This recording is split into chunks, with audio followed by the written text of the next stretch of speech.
hayya hayya hayya hayya, ka rabu da su kawai mai gida, ka rabu da su, daidai muke da su, wallahi sai mun masa rashin mutunci. Hayya hayya, ka daina faɗa, ka daina bai da martani, idan ka mai da martani zaka sa mutum ya daukaka. Yaushe a ina tambayin ku nake? Yan fim yan uwana da ku nake magana, wannan bidiyon naku ne. An zage ni, an zagi mahaifiyata, an zagi iyayena, an zagi ƴaƴana, duk ina kallo ban yi magana ba.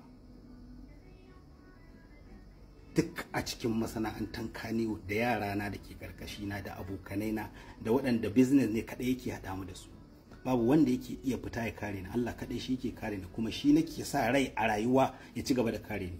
Amma akwai daɗi mutumin da ya san ka, ya san yadda kake rayuwarka, ya san yadda kake yin komai naka, ya ga an zage ka, an maka kazafi, an yi sharri, kuma ya shiru da bakinsa. Ai ba sai kun yi zagi ba, ka zagi Adamu kaza da kaza, amma da daɗi. Ni kaina zan ji daɗin an tare min mutunci na. Me zai sa in fito in yi magana idan akwai wanda yake tare min mutunci na? Mai da martani yanzu ai ba sai kai zagi ba, kowane irin zagi mutum yayi ba sai kai irin nashi ba, za ka gaya masa wannan. Amma sai ku rika biyo ni baya, kuna bi na ta DM, ta WhatsApp, ta ina ta, wai kar in yi magana, ba girma na bane.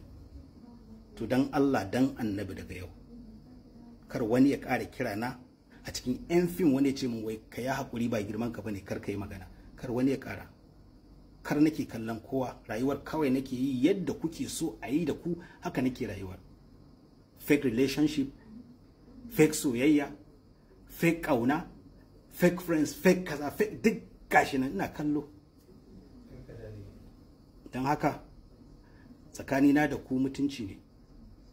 Daga yau duk mutumin da zai taba ni, in dai ya hada da addini, wallahi sai na yi magana.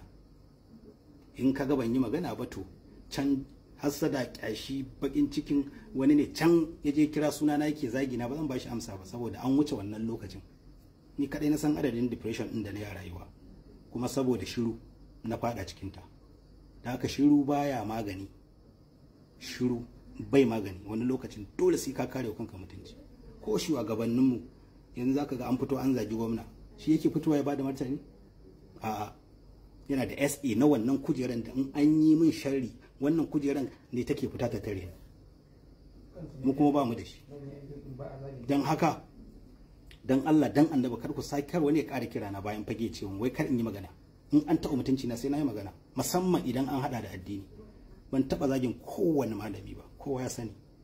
Ban taɓa fitowa na zagi kowane ɗan fim ba, iyayen mana yan fim ba, kowa ya sani. Amma ni ne karamar katanga, dama a cikin harkar ma babu wulakantacce ɗan iska kamar Adamu Zango. Amma sai an ce ina iskancin Adamu Zango sai a rasa, saboda kin Allah. Sai a ɗauko rawa ana sakawa kaza da kaza, shine iskancin. Ko ba na fim zan yi rawa. Dan haka dan Allah dan Annabi mu rike mutuncinmu. Shi yasa gabaki ɗaya tun lokacin kwanaki na haƙura da wani yara na ƙarƙashi, wani abokai, wai abokan ƙauna, masoya na kaza da kaza.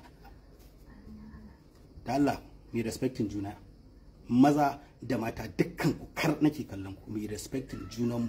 Baka tare mun ba, kar ka hana ni in tare kai na mutunci. Na yadda girma, na yadda cewa tababban ne ni, na tabu, duk na yadda, amma a bar ni kare mutunci na, wannan shine kawai.